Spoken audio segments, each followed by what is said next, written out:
El siguiente podcast va dirigido al público adulto.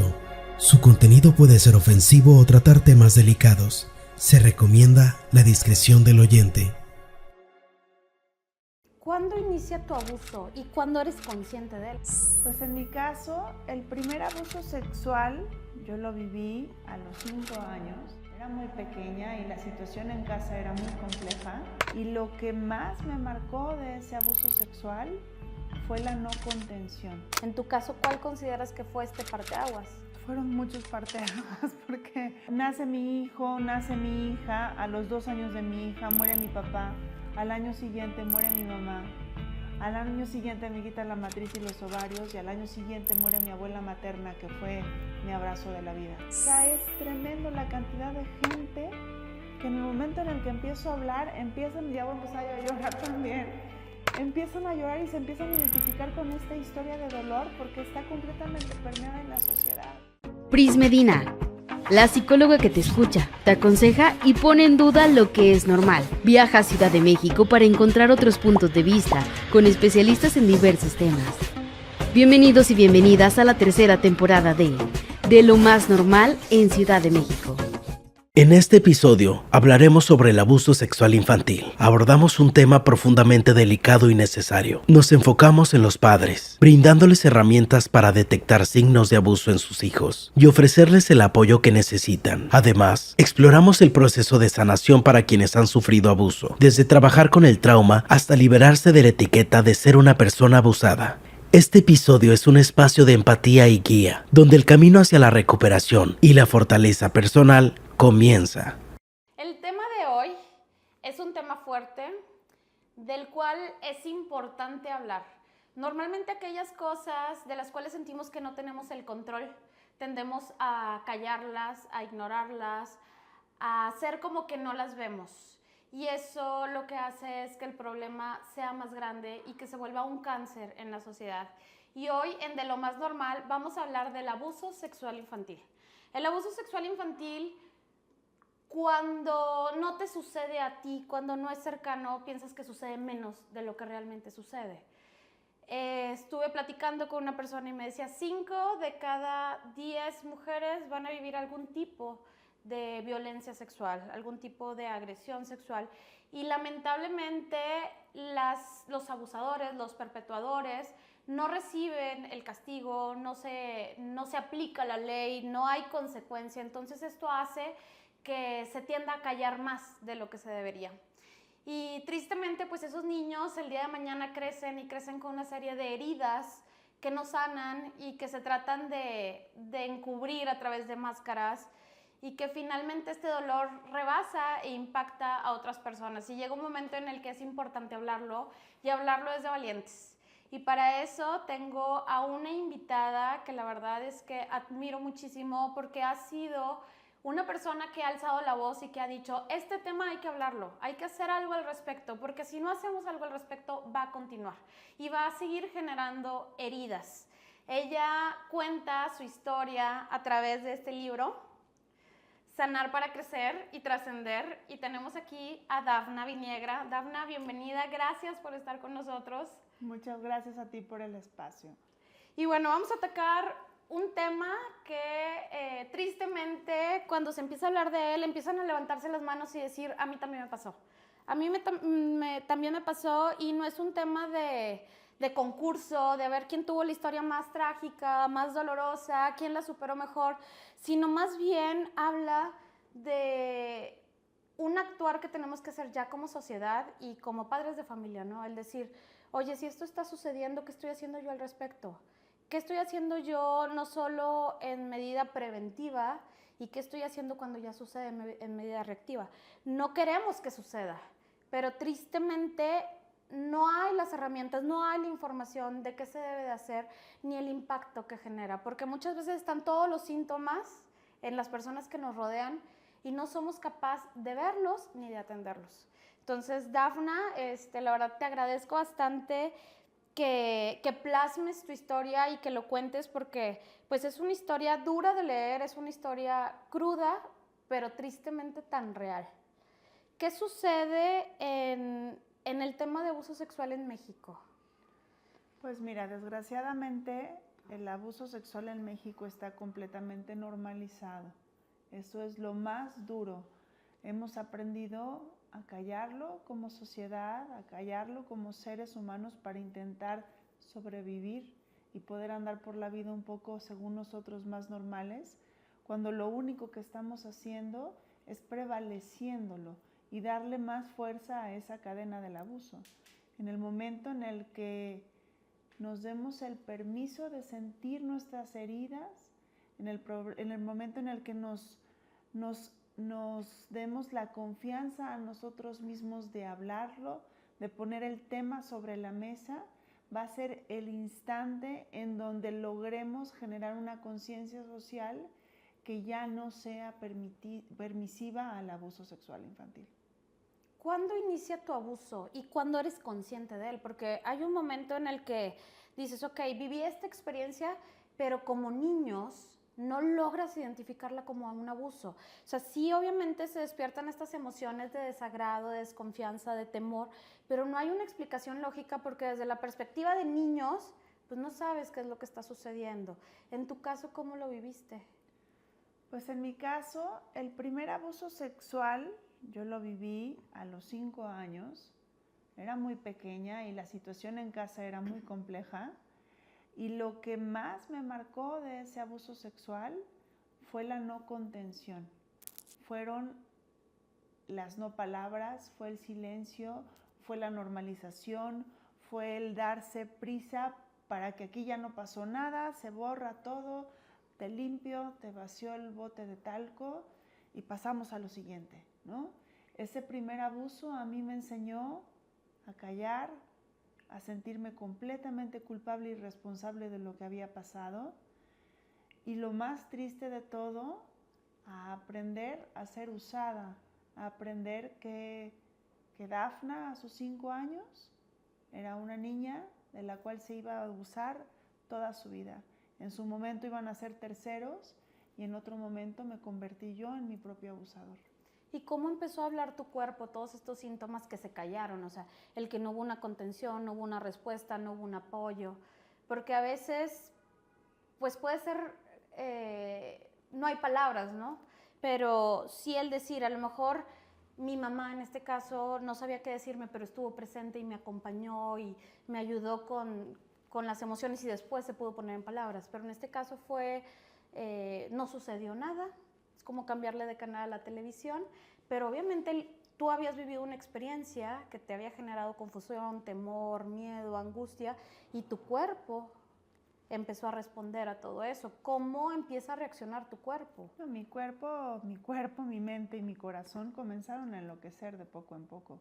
Después del abuso de los 5 años, pasó otro a los 8 y yo empecé con este problema de la piel que se llama psoriasis, ¿no? Sí. Que es por estrés, pero pues en mi casa no había esa atención médica necesaria para una niña, entonces pues nada, se tomó como si fuera, pues es que no te bañas bien, ¿no? Uh-huh.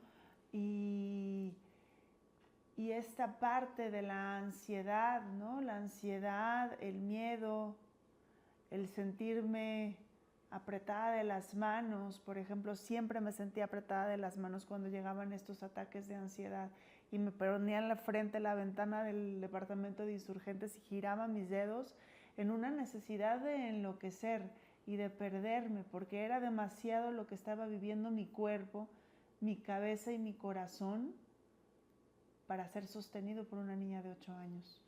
¿Y lo recordabas? O sea, ¿en ese momento estabas recordando la situación o ya era como un modo de actuar constante que carecía un poquito de conciencia? Pues sí lo recordaba. Sí, o sea, sí era repetir como la escena, la imagen. Sí, era repetir la escena, las imágenes. Por eso el libro es tan explícito. Sí. Por eso en el libro te puedo hablar del olor de los pantalones del niño que me abusó la primera vez, del olor de la casa, del olor de humedad en la casa del viejo que me abusó la segunda vez. No recuerdo la textura de la tela. O sea, en mí se volvieron recuerdos muy vívidos, demasiado vívidos. Y esos pues evidentemente eran pues desbordamientos a cada instante, ¿no? Cada momento que yo tenía de soledad, de solitud, me iba a esos lugares de no querer estar. Claro, y aquí es algo bien importante el tema de que el abuso sexual se repite. O sea, son muchas historias que tienen este punto en común de un primer abuso por un abusador y posteriores por diferentes personas, porque pareciera, bueno, no, en realidad hay una incapacidad para detectar al abusador, el decir, me quedo, aunque estoy reconociendo una situación de riesgo, porque el abusador me reconoce como una víctima potencial y yo como un abusador y me quedo helada, sin actuar, sin moverme, y entonces se vuelve a repetir el abuso. Porque aprendes a que para eso vienes a la vida. Sí. Eso fue como mi etiqueta que me puse yo a mí misma. O sea, yo me puse la etiqueta de que a Dafna se le abusa, ¿no? De niña, pues por adultos mayores. De joven, pues me relacioné con las personas más disfuncionales y que menos me iban a ayudar a poder encontrar paz en mí. Y en mi vida adulta, pues abusaba yo de mí misma, porque me perdí muchísimo tiempo en las drogas, en el alcohol. Aparte, era un estar perdida con una máscara de empoderada y me las sé todas, y aquí todos los demás son unos, ¿no? Que no saben nada de la vida, ¿no?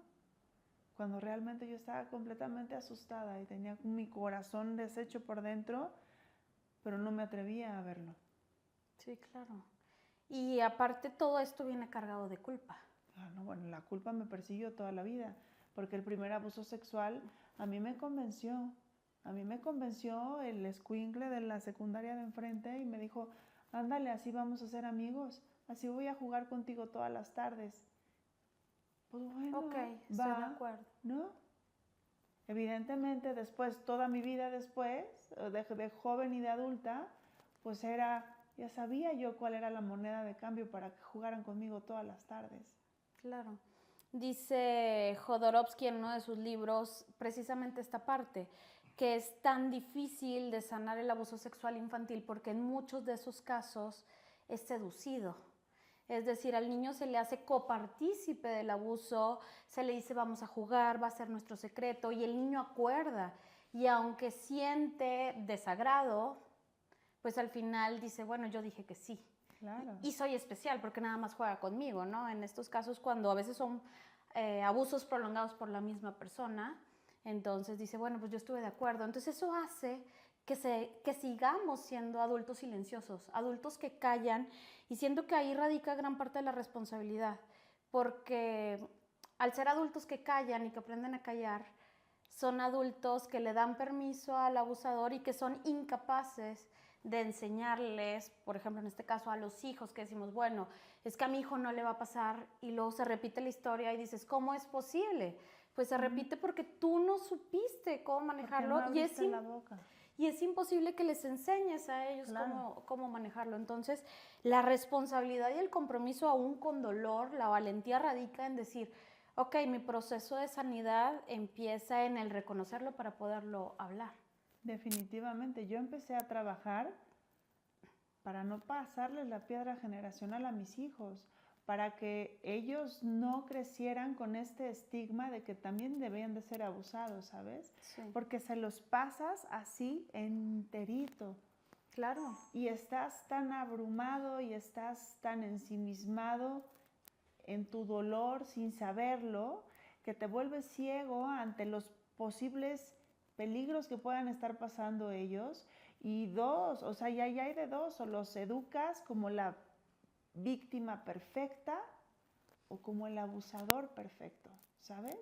O sea, ¿cómo estamos criando a nuestros hijos? ¿Desde qué punto? Claro. ¿No? ¿Qué les estamos enseñando? Le estoy enseñando que mi marido puede abusar de mí, le estoy enseñando que mi marido me puede hablar mal, le puedo estar enseñando que tengo que atenderlo, ¿no? O sea, pese a sea lo que sea, pues entonces al hijo le enseñas que él es empoderado y aquí te lo tienen que atender. A repetir el patrón. Exactamente, y a la niña, ¿qué le estás enseñando? Que está hecha para servir. Y que se busque un modelo como el que ya tiene en casa. Claro. Entonces sí es un compromiso y una responsabilidad muy grande y que definitivamente duele, pero creo que duele más el ver repetida la historia. Y aquí el tema es que a veces el vivir una situación de abuso, como es tan dolorosa, fingimos que no sucedió, entonces no me va a estar impactando en mi presente hasta que me truena la bomba en las manos. Y supongo que en tu caso también hubo un parteaguas que te dijo, oye, Dafna, ya tienes que trabajar esto, y que tomaste la responsabilidad de la situación. En tu caso, ¿cuál consideras que fue este parteaguas? Pues fueron muchos parteaguas porque de pronto muere mi papá. Bueno, primero me convierto en mamá, ¿no? Me convierto en mamá y ¿A empiezo... qué edad, más o menos? Pues tenía yo 36 años cuando nació mi primer hijo. Y empiezo a darme cuenta de todas las necesidades que conllevan los hijos, ¿no? De todas las atenciones que necesita un hijo. Y empecé como a ver en la balanza, a ver qué herramientas tenía yo para tratar a mi hijo, cómo lo debía de educar, y no encontraba absolutamente ninguna. Entonces eso me hizo darme cuenta de las carencias afectivas con las que vivía yo, que no sabía que las tenía. Yo en mi cabeza idealicé la relación familiar, ¿no? Y decía, bueno, pues es que somos mejores amigas y así, y está mucho más chido y está mucho más cool, ¿no? Porque no existe esta figura. En el caso de tu relación con tu mamá. Así es. Entonces la justificaba y pues no era correcto, ¿no?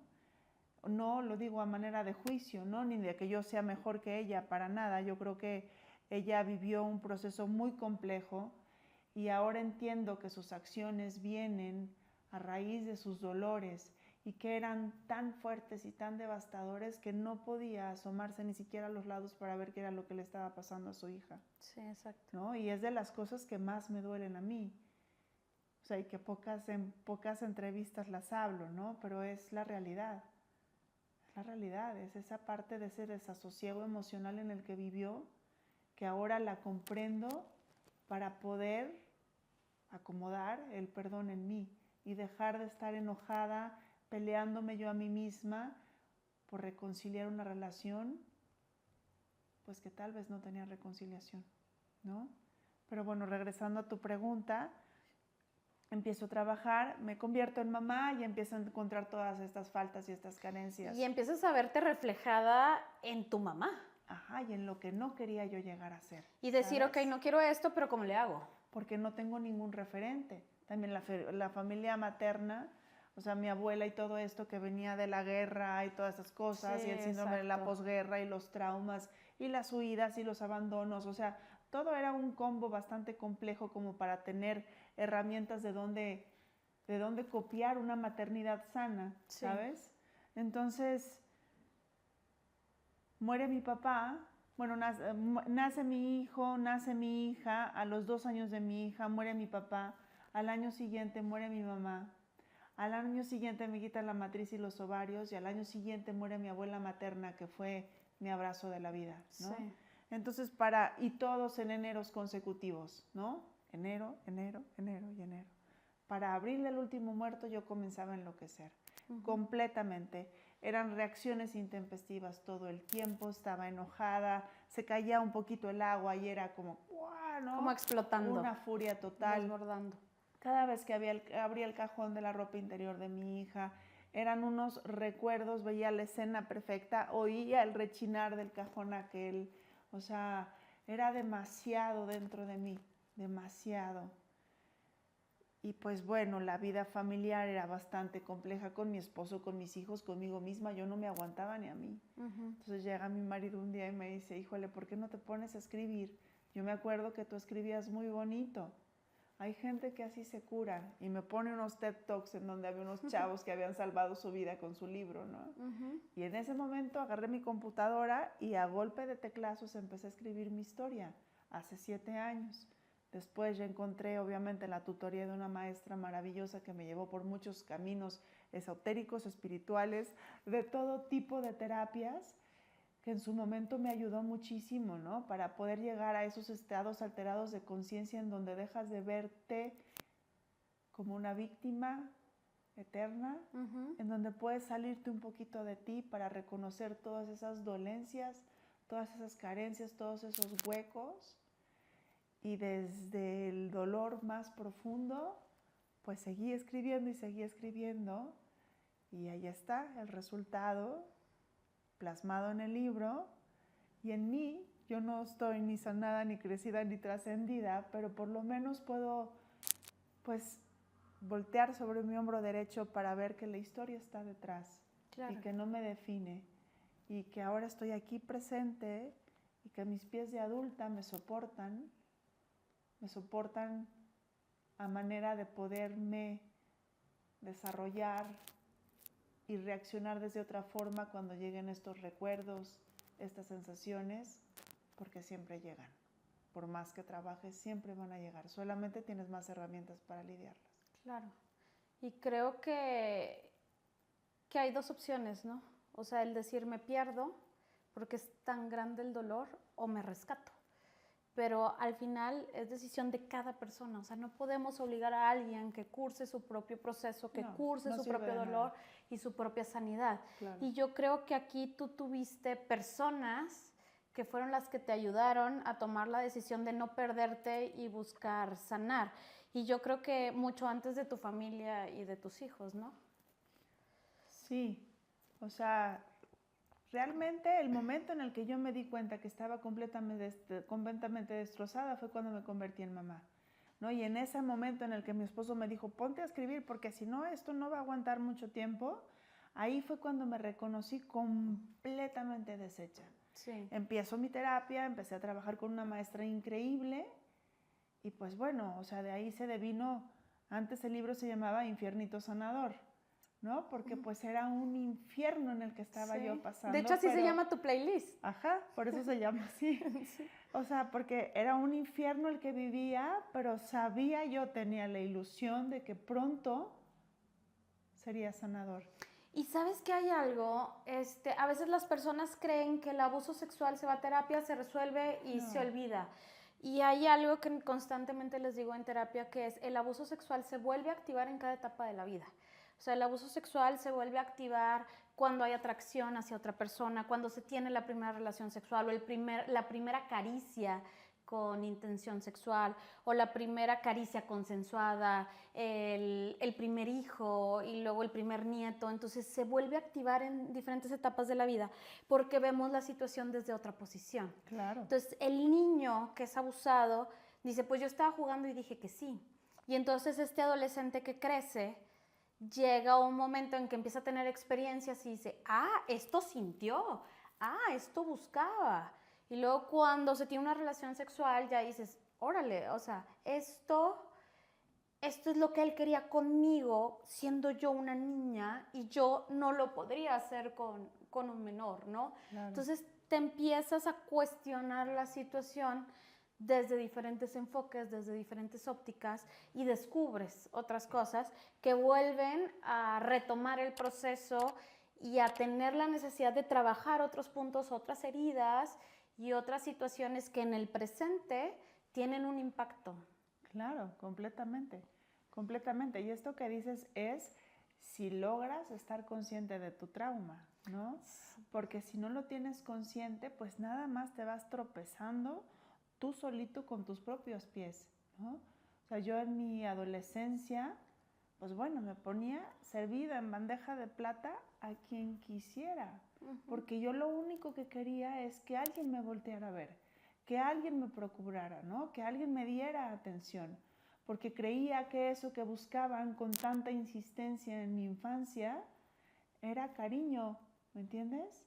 Pues bueno, pues entonces por algo debe de ser, ¿no? Por algo debe de ser que me buscan tanto con esa insistencia. Sí, era tu poder. Claro, ese se volvió mi superpoder. Y hasta parecía que, bueno, no hasta parecía, traías una etiqueta que decía, bueno, yo vengo. Completamente. Porque finalmente, digo, obviamente hay muchas personas que están viendo esta entrevista y que no han leído el libro y que es importante porque estamos abordando temas que lastimosamente les enseñamos a los niños desde el discurso que ni siquiera hemos entendido ni acomodado nosotros. Porque le decimos al niño, nadie te puede tocar tus partes privadas o tus partes especiales. Incluso mamás, papás, que tienen temor de llamar las partes por su nombre, que no le dicen pene, que no le dicen vulva, que no le dicen vagina. Entonces, pues es un conflicto en la comunicación del niño, ¿no? Entonces, sí tenemos la responsabilidad y sí lo hacemos porque yo creo que es uno de los mayores miedos que tenemos hacia nuestros hijos, pero lo estamos haciendo mal. Y lo estamos haciendo mal porque la estadística nos viene y nos confronta y nos dice, cada vez la situación se sale más de control. Y a lo mejor ya en la sociedad notamos que no es correcto y ya lo señalamos. Si nos vamos a lo mejor a 60, 80 años atrás, pues mi bisabuela la casaron a los 13 años. Eso es un abuso sexual permitido, avalado y aplaudido socialmente, que ahorita ya no sucede, pero sucede en otros tipos de abuso. Pero hay, por ejemplo, estados en la República en donde el matrimonio infantil está aceptado siempre y cuando los padres firmen. O sea, todavía lo vivimos. Todavía lo seguimos viviendo. O sea, yo creo que necesitamos tomar una conciencia social de respetar a las infancias, de respetar el desarrollo de los niños y no robarles la inocencia, ¿me entiendes? Sí. No porque esté visto socialmente y porque por usos y costumbres estén acostumbrados a casarse a los 14, no está bien. O venderlos. Es el momento de parar. La sociedad está completamente corrompida. Y es tristísimo. Y todos son por esos silencios, por estas cosas que nos callamos, que son incómodas, que no nos gustan. Y pues realmente todos somos responsables. Dafna, ¿cuándo decides publicar el libro? ¿Cuándo dices, ok, esto no se va a quedar en mi computadora, va a salir a la luz para otras personas? O sea, ¿qué sucede que dices, ok, voy a tomar esa decisión? ¿Y qué implica? Porque obviamente tienes hijos y van a leer todo esto. Sí, sí. Mira, mis hijos en ningún momento fue preocupación para mí porque yo a su forma y en su edad les he ido contando todo el tiempo. Desde que empecé a escribir el libro, les conté lo que pasaba en mí, les conté el proceso por el que estaba atravesando. Y aquí es algo bien importante, lo hablaste incluso con los niños. Claro. Porque luego es esta parte de los secretos familiares que no se cuentan y entonces se repiten. Claro, es exactamente lo que pasa con la cadena del abuso. El secreto es lo que la prevalece y la hace fuertísima e irrompible. O el decir, ay, viví abuso y que te contesten, ay, yo también. Ajá. Tu abuela también. Ándale, tu tía mijita, también. A todos no nos pasa. Nada. Vámonos. No pasa nada. No, pues, o sea, ¿qué? Entonces siguen mis hijos. Ah, nada más te tocó, entonces no cuenta. Ah, no, bueno, esa es la peor. ¿O segura que te pasó? Pero sí, ¿De ¿en veras? serio? ¿No habrá sido así como un cariñito nomás en la pierna? Y te confundiste. Ajá. O sea, ¿cómo puede ser posible que estamos del lado de los depredadores, de la parte que abusa? ¿Por qué tenemos que defender el que no pasó? Es al revés, tenemos que voltear la mirada empática, amorosa y humilde ante la persona que te lo llegue a contar, sea un niño, sea un adulto, sea una mujer de 49 años que estoy hablando, ¿no? Claro. O sea, y sí, obviamente la publicación del libro fue compleja en mi persona, salió porque lo empezaba a compartir con mis amigas, ¿no? Y todo el mundo publica, esto lo tiene que hablar, lo tiene que sonar, ¿no? De manera providencial llegó a Penguin Random House y en un tiempo no esperado salió el libro y está afuera y está el número 1 en ventas. ¿Por qué? Porque la gente se está leyendo en él. Porque este libro ya no es mío. Claro. Este libro es de tantas mujeres que están lastimadas y se están encontrando ahí. Tantas mujeres calladas. Claro, ¿qué fue lo que pasó ayer en la presentación? Exacto. O sea, es tremendo la cantidad de gente que en el momento en el que empiezo a hablar, ya voy a empezar yo a llorar también, empiezan a llorar y se empiezan a identificar con esta historia de dolor porque está completamente permeada en la sociedad. Claro. Y si me toca a mí tenerme que encuerar en el libro y sacarlo a la luz y tal vez generar un daño un poco colateral, pues creo que vale la pena. Claro. Creo que vale la pena por generar esa conciencia amorosa, ¿sabes? Que es urgente, no nos podemos seguir callando, no pueden seguir abusando de nuestros hijos. Yo no quiero que abusen de mi hija, yo no quiero que abusen de tus hijos. ¿Qué vamos a hacer entonces? Por favor, tomémonos de la mano y hagamos algo ya. ¿Y qué es Claro. lo primero? Hablar, poner el tema sobre la mesa. Ya después te contaré, pero estamos haciendo una asociación para intentar atender, ¿no?, a las personas que están en riesgo de convertirse en abusadores. Atender la raíz. Claro, porque basta de seguir hablando de la víctima y la víctima y la víctima, y nada más le ponemos toda la responsabilidad al niño encima de que corre, denuncia, no sé qué. ¿Y qué pasa si el niño se quedó congelado, aterrado? Bueno, pues se siente culpable por lo que sintió, se siente culpable porque no pudo hacerle caso a todo lo que le dijo su mamá, ¿no? ¿Y cuándo vamos a atender a la otra persona? ¿Cuándo? La raíz del Ya somos el problema. país número 1 del mundo. ¿Qué más tiene que pasar? Y es bien triste decir, a mí me pasó, yo lo viví, pero nadie tiene al marido abusador, al hijo abusador, al papá abusador. Entonces, ¿cómo hay tantas experiencias que se repiten de abuso sexual infantil y nadie identifica Pues la porque agresor? estamos así. Porque le dimos permiso. Claro. Y también hay un mito o hay un error que creemos que solo a las mujeres les va a pasar. No. Y también los niños son abusados sexualmente, los varones son abusados sexualmente. Y tendemos todavía a callarlo más, a Claro. sentir más dolor por el niño ahorita que dices, tus hijos. Pues obviamente no. Claro que sí queremos esa experiencia. Y pasa. Y pasa, claro. Y está pasando, o sea, ya no sé cuántos niños son abusados al minuto. ¿no? Claro. Creo que son 10.5 niños abusados al minuto. ¿En qué mundo estamos viviendo que necesitamos agredir a los niños de esa manera? ¿Qué estamos cargando Y te damos dentro? permiso. Y ahorita con este libro tú eres la voz de tantas personas que han callado a lo largo del tiempo, pero que cuentas la historia para que alguien más no la tenga que volver a vivir. Exactamente. Exactamente. Ahora sí estuvo bueno esto. Sí, porque es un acto de valentía, porque todavía representa mucho. Dices, escribo el libro y es mostrarme vulnerable ante mi pareja.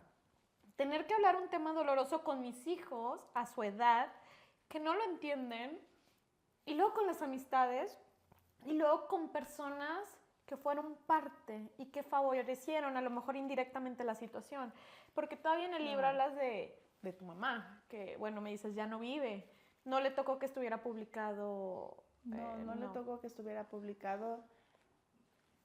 Y son de las cosas más difíciles. Tu hermano, que es parte de la historia y que es parte de una historia que él no conocía. Que no porque sabía yo le que llevo estaba 12 años a mi que hermano. era un bebé. Y durante los 16 años más fuertes de mi vida, él no estuvo. Sí. Entonces son cosas que se sabían como un poquito, como por debajito de la mesa, Sí. pero nunca se habían hablado así. ¿Y por qué Dafna estará tan loca? ¿Y por qué se revienta de miércoles a domingo? ¿Y por qué se mete no sé cuántos gramos de cocaína? ¿Y por qué vive agarrada de la botella de tequila, pero empoderada, pero con tacones, pero sexy, pero guapa? Ah, bueno, entonces no pasa nada. Está ganando mucho dinero, está feliz. Sí, está feliz. Se ve feliz porque era la máscara que traías de Claro. autosuficiente y Claro, y de que nadie me dice poderosa y de qué aquí, hacer. O sea, mi disfraz de Wonder Woman fue el que mejor vestí. Sí. Pero por abajo estaba completamente rota, pidiéndole aventón al dealer de cruzando el retén de antidrogas de Vallarta. O sea, ¿eso qué es? Es una ausencia total de amor por uno mismo. Situaciones de riesgo. Y la gente lo veía, es súper cool. Claro. Pues no. Que era la máscara. ¿Y qué pasa con las historias de vida de los abusadores también? Porque es algo bien importante.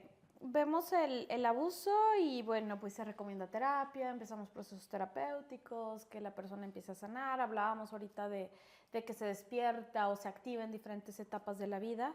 El abusador callado, uno repite la historia, porque aquí hay una parte importante de la culpa que en muchas ocasiones el abusador no terminó en esa persona. Por ejemplo, en los casos de la víctima, que el primo o el tío, y entonces desde la postura adulta dices, no fui la única, también mi prima, y también me acuerdo que sucedía esto, y entonces ya empiezas a identificar esta situación. ¿Y qué pasa? O sea, ¿qué pasa con ese abusador, con su historia de vida? ¿Qué podemos hacer como sociedad? Porque no podemos ir reparando cada niño abusado, cada niño agredido. Es que estamos llegando tarde. Por eso necesitamos atender a las personas que tienen... ¿Cómo lo podemos hacer? O sea, ¿cuáles serían estas red flags? Que sí lo mencionas en el libro y lo haces muy, muy al inicio y que me quedé helada, ¿no? O sea, que pones, busca ayuda. Y me gustaría que lo compartieras esa parte porque para mí fue, ahí dejé de leer. Y dejé de leer y me hice consciente de qué estaba sintiendo yo. Le dije, yo quiero vomitar. O sea, ¿cómo es posible que haya alguien parado en el otro lado? Claro, claro. Sí, yo en el libro genero una conciencia. Pues pido que todas estas personas adultas que sienten algún deseo, algún calor entre las piernas por un cuerpo infante, por un cuerpo virgen, por un cuerpo inocente, que por favor se traten y se den la oportunidad a ellos mismos de no vivir con esa culpa sobre los hombros, ¿no? De hacer que algo por favor se hagan responsables y no dañen a las personas que menos se pueden defender. O sea, ¿cómo puedes llegar a considerar abusar de un bebé de 6 meses? ¿Cómo puedes llegar a considerar abusar a la niña de 5 años que fui? ¿En qué momento? Cuando yo veía el cuerpo de mi hija de 5 años decía, o sea, anatómicamente es imposible, ¿me entiendes? Y le destrozas el alma y el corazón. El señor de los 8 años. El señor de los 8 años. O sea, me perforó hasta la garganta, casi, casi. Y se oye muy burdo, pero así es y así se siente y te destrozan el alma, el alma. Entonces, por favor, si están dañados de su corazón y sienten ese impulso, agárrense de esa chispita de luz y de conciencia, que es de lo que nos queremos agarrar en la asociación, de ese mínimo gramo de responsabilidad, de luz, de conciencia, de fe. Y no actúen, atiéndanse, por favor. No hay de otra. Es la única manera de frenar esta ola del abuso sexual infantil que nos está ahogando a todos como sociedad. Porque nos tiene tomados por el cuello, por los pies y por el corazón. Es momento de parar. Sí, estamos muy acostumbrados a ver a la víctima y decirle a la víctima que se calle. Y no volteamos a ver al agresor. Y el agresor se reconoce. El abusador se reconoce a sí mismo. Claro, claro, y hasta llegan a pedir ayuda. Lo que pasa es que no hay quien los atienda. O sea, hay una asociación en Guadalajara que se llama Fundación Paz, que trabajan muy bien con todo el programa de niños y generan manadas y protección y contención entre todos y toda esta cosa. Es precioso, ¿no? Pero nos contaba el fundador que una vez dando una plática llega un señor y le dice, por favor ayúdame con el deseo que siento cada vez que le cambio el pañal a mi bebé de 6 meses. Él le dijo, lo siento, estamos preparados para víctimas, pero te recomiendo algún psicólogo, ¿no? Y el psicólogo lo refiere con el psiquiatra. Claro, porque nadie absolutamente los quiere tratar. Todo mundo les saca la vuelta. Y es momento de llegar y ponernos a trabajar con el tema menos taquillero. Las personas que abusan de los niños, las personas que están en riesgo de convertirse en abusadores, los adolescentes que están inundados de pornografía infantil, que ¿qué van a hacer? A la primera oportunidad que puedan se van a ir sobre la prima. Con una distorsión de la sexualidad increíble porque la pornografía está al acceso de todos y el descontrol que muchas veces hemos generado con los papás con la negligencia de darle el dispositivo ilimitado y sin supervisión. No, bueno. Entonces sí, o sea, sí es una situación que decir, ok, ¿qué tengo que hacer yo al respecto? Porque a veces dices, entre hermanos sucede. Entonces tú dices, ok, yo como mamá sobreprotectora no lo dejo o no la dejo quedarse a dormir en casa de. Pero vive en tu casa. Pero viven juntos. Claro. Entonces, en tu caso sí hubo mucho tema de negligencia de parte de tu mamá, pero eso no es aunque fue una fórmula infalible, porque también estabas expuesta a mucho estímulo y a una normalización de la sexualidad de una manera, desde una edad muy temprana. De todo, de la sexualidad, de las drogas, del alcohol, de de la fiesta, de las personas ajenas en la casa entrando y saliendo, de la prostitución.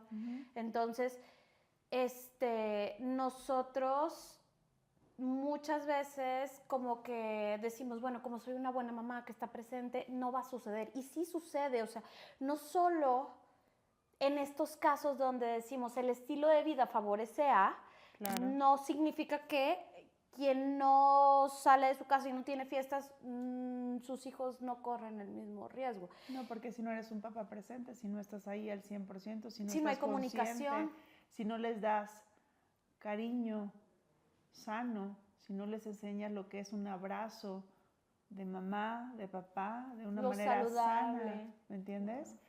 Pues si es un niño que nadie lo abraza, que nadie lo toca, que nadie le hace caso, al primero que le haga así, el que le dé atención, cariño. Sí, a todo, absolutamente a todo. ¿Por qué? Porque los niños quieren ese abrazo materno, quieren esa contención, quieren ese chiqueo, pues es obvio y es evidente y es lo más natural y sano. Y una fractura en la comunicación, porque los adultos del día de hoy te dicen, yo tenía miedo de hablar, me iban a regañar. Entonces ya de por sí había vivido una situación importante, difícil, dura, que me tardé en procesar, y luego te va a venir el regaño. O me van a quitar esa atención porque ya no me van a dejar jugar con mi primo, con mi tío, etcétera. Entonces sí hay fórmulas como infalibles, el tema de pues, todos los excesos que se vivían a lo largo de tu infancia, pero eso no hace que nosotros o el resto de las familias no corran algún riesgo. No, para Entonces nada. Lo importante de hablar estos temas, de comunicarlos y decir, ok, ¿qué se puede hacer al respecto? ¿Y qué síntomas va a vivir el niño? O sea, en tu caso me dices ansiedad, abuso de sustancias, depresión, o sea, conductas de riesgo. O sea, yo pasé absolutamente todas. Depresión, ansiedad, intentos de suicidio no conscientes también. Conscientes y no, ¿sabes? O sea... Como en la fantasía de, ay, ojalá ya no esté. Porque la vez que me metí en la cabeza en el horno, o sea, porque mi abuela me contaba todo el tiempo las historias de los baños de vapor nazis, ¿no? Entonces yo sabía perfectamente lo que estaba haciendo.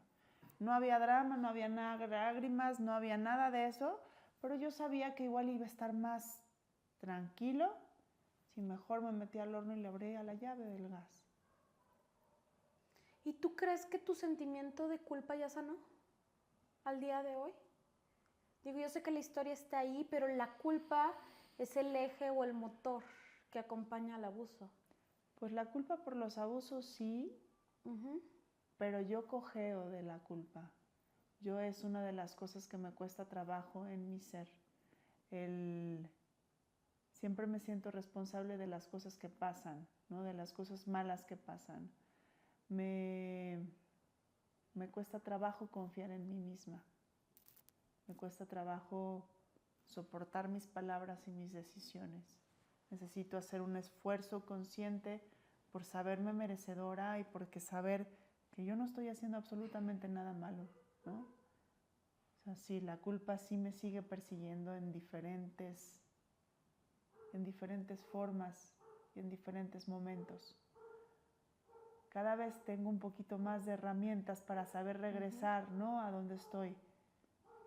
Pero siempre hay ahí como esos destellitos. Sí, vestigios de la culpa. ¿Sigues en terapia? Sí, sigo en terapia y seguiré, porque creo que estos dolores de la infancia, como dices tú, con la edad se van transformando.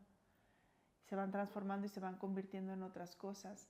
Y la necesidad de terapia cambia, ¿no? En su momento es atender las heridas que de pronto están derramando pus y infección. Y organizar la información. Ajá, las cicatrices que te siguen doliendo, ¿no? Las reacciones que de pronto no sabías porque nunca sabías que ibas a estar en ese momento de la vida.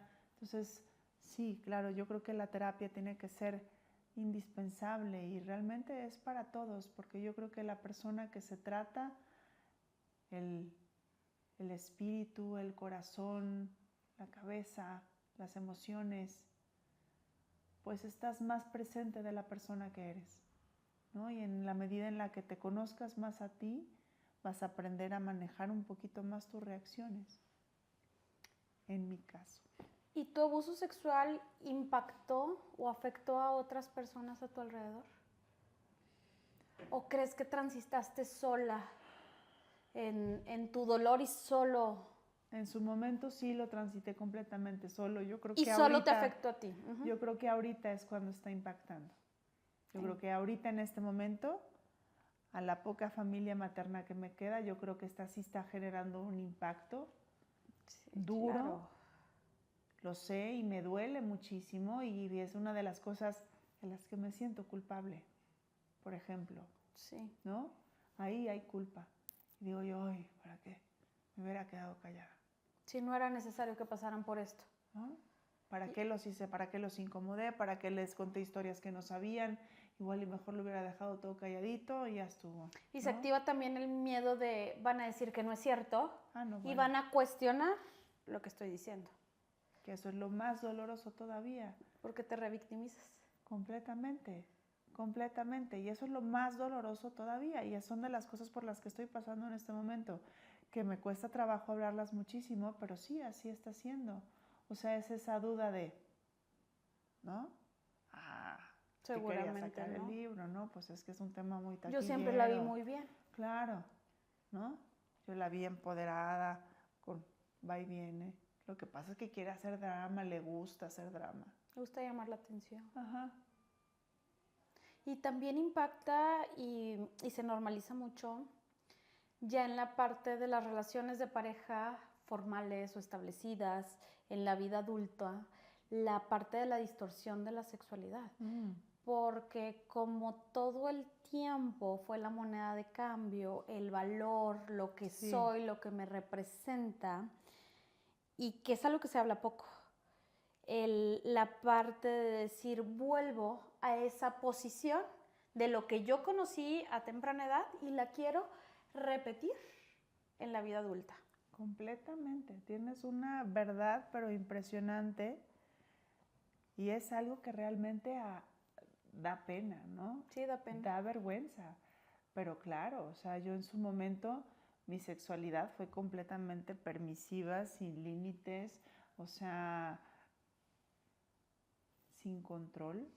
¿Por qué? Para agradar, aunque estuviera casada, ¿no? Pero tenía que ser, o sea, la de las mejores proezas, ¿no? Sin ponerme un límite, sin ponerme yo a hacerme un poquito para atrás y preguntarme si realmente quería estar haciendo eso, si me gustaba, si no me gustaba, ¿no?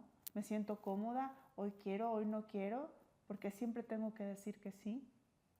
Porque si digo que no, entonces ya no me van a querer porque yo estoy hecha para eso, porque ese es mi único valor. Me va a abandonar. Claro, se va a aburrir. Ya, qué flojera. Yo creo que en el momento en el que el trauma del abuso sexual infantil está un poquito acomodado en ti, es cuando yo, por ejemplo, he logrado tener una vida sexual sana y con límites. ¿Y sabes qué pasa ahí en la vida sexual adulta? Que normalmente las parejas aplauden mucho esa parte, entonces se vuelve un reforzador. Claro. El decir, claro, pues soy la amante perfecta, siempre digo que sí, y me dice, wow, eres lo que cualquier persona desearía, y soy el afortunado o la afortunada de tenerlo, entonces pues eso viene y nutre este tipo de conductas que pues te despersonalizan, que llevan a la humillación, al malestar, al dolor, pero es no consciente, porque hasta que empiezas a trabajar en ti te das cuenta de esta parte que comentas de decir, a ver, ¿qué siento? A mí no me gusta que me hagan así. ¿Me agrada, me desagrada o no? Claro. ¿Y por qué lo hago? Y me voy a atrever a poner un límite, me voy a atrever a decir que no, y voy a volver a vivir el miedo de ahora qué va a pasar. Y yo me voy a poner ahora la etiqueta de la aburrida. ¿No? Sí, porque tú no quieres. Claro, ¿no? Ahora, qué aburrición. Y que es un proceso que también se aborda en terapia, pero que se habla poco. Se habla porque poco. Da muchísima vergüenza. Claro. Y que se navega también ahí con otra máscara. Claro. Con otra máscara, porque cuando es una relación casual, bueno, pues sí, puedo ser lo que yo quiera, pero entonces ya digo, ay, con esta persona quiero una relación más formal, entonces tengo que actuar de determinada manera, porque yo creo que esas son sus expectativas. Entonces, sí hay una distorsión bien importante de la sexualidad. Tremenda.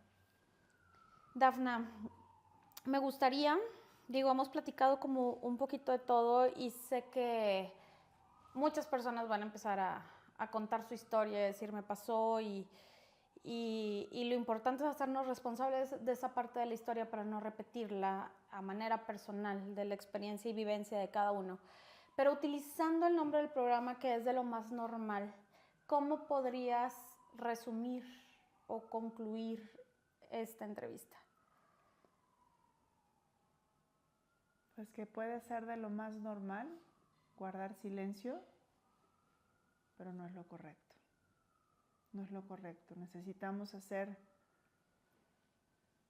de lo más normal hablar, y hablar desde el corazón y desde las entrañas adoloridas, y hacer de lo más normal reconocernos vulnerables y humildes ante la imperfección, porque si no lo hacemos de lo más normal, vamos a vivir aparentando cosas que no somos, y vamos a seguir siendo permisivos, y vamos a seguir siendo máscaras y armaduras.